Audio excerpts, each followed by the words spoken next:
Oh, there we go. Okay. Now you got numbers. Yeah, 120 FPS. Yeah, and second certificate. So your name again? You Alan okay there, Harris. Buford? I got it. Okay. Okay.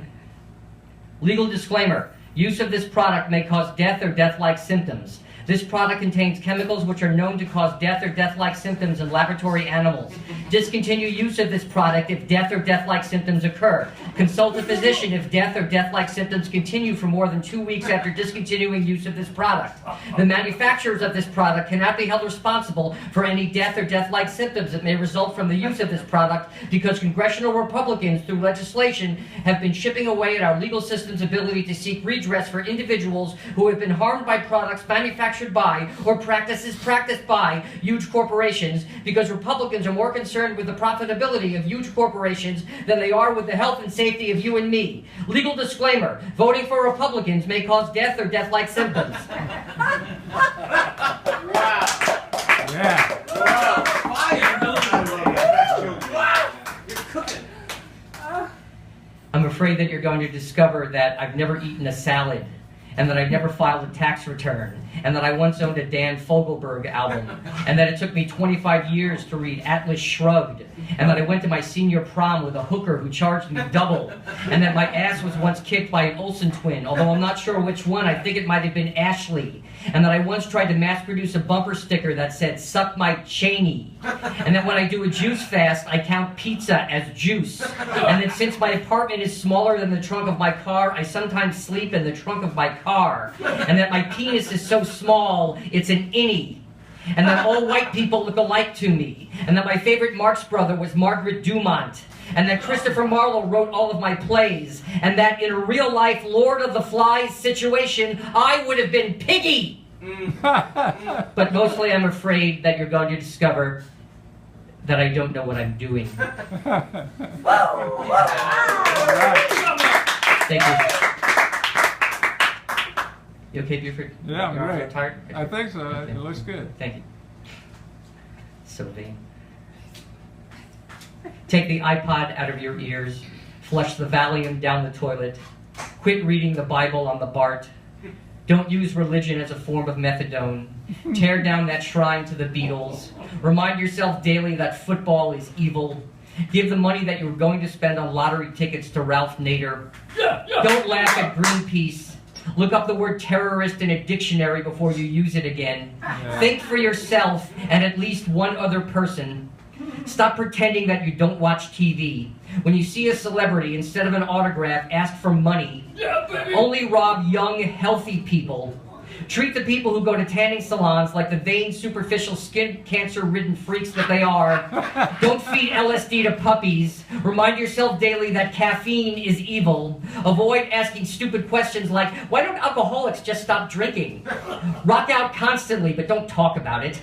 Look up the word progressive in a dictionary before you use it again. Be nice to cops until you can get close enough to one of their guns. After masturbating, be sure to call yourself the next day. If you get the chance, spit on Rupert Murdoch. Give it up for teachers. Be nice to cab drivers. Tip your waitress. Turn the lights out when you leave. And most important of all, never, ever touch me. Oh, God.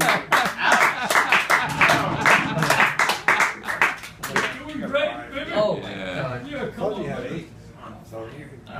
I'm all hopped up on indecision, looking at the world from the vantage point of a permanent fetal position, through the haze of an ongoing existential tantrum, catching glimpses of a worshiper of glib deities, an impersonator of inanimate objects, a cutter with a dull blade, the lethargic dignity of an arrogant snowflake, the telegenic outrage of a waiter who has switched jobs with a gynecologist, the accidental passion of a belching, swollen poet bouncing off the walls of a book-lined asylum, and the panic attacks of a slacker wannabe whose fantasy mirror reflects laid-back nihilism and a reflexive suspicion of anyone sending out their thoughts and prayers amidst gratuitous displays of superficial depth and repeated suggestions to man up while the ongoing battle rages between the sonic opiate and the concise chaos of the moment, and my therapist informs me that insane is the new sane as he combs his hair with a laser and sends me home for another round of cryptic small talk with a perpetual puppy, a meal of grass-fed ambiguity, and the endless recharging of devices.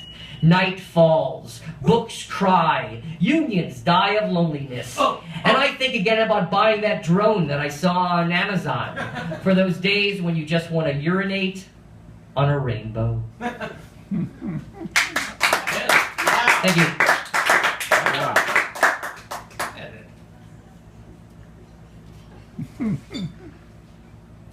Recently, I was forced to give up smoking at gunpoint, which is a real shame because I really liked smoking at gunpoint.